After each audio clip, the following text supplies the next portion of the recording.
Senior Deontay Johnson is the typical high schooler. He loves basketball and being with his friends. Johnson moved to Willard in September to be with his family. I moved to Willard because my grandma was having health issues with battling cancer. She had two surgeries for breast cancer, and in the first surgery they didn't get it all. They didn't get the right lymph node, and it spread throughout her body to her brain. And there was a tumor they found, and they recently just found it, and that's when I had moved in after her surgery.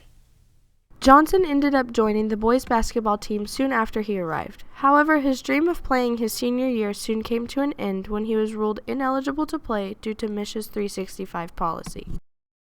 According to MSHA, if you transfer schools, you will be ineligible to play for 365 days unless you meet one of the MSHA residence and transfer rules.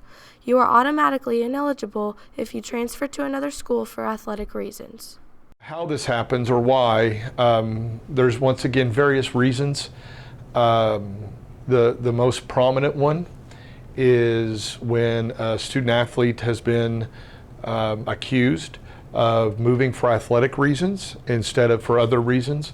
That's the one that gets the most publicity. So what does this mean for Deontay and his team? It hurts me a little bit because of the fact that I want to go play college basketball and all that, and it doesn't hurt me that much because I knew that I had a chance of not playing when I moved here, and I didn't intend on playing initially because I was there to help my grandmother. I think short term he's very disappointed, but the reality of it is it will not. It does affect whether or not he gets to play his senior year, and that's unfortunate, but his future is very bright. Coach Frazier and myself and this department and the school will make sure that if he would like to continue his future at the next level, he'll have that opportunity. Hopefully he'll take this as a lesson and figure out that he's a lot stronger individual now than he was 3 or 4 months ago, and in the fact that he may not be playing, but he's still surrounded by a group of guys that like him. He's at a great school in which he has an opportunity to grow educationally and use it as a learning tool. Well, my hope is, while it affects them short term, of course, that the effect it has on the basketball team, I think long term will be minimal.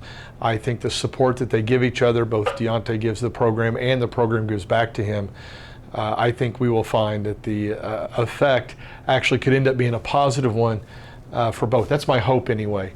Short term, there's some disappointment right now, but I don't think long term there's a whole lot of, there's a saying in sports that next man up.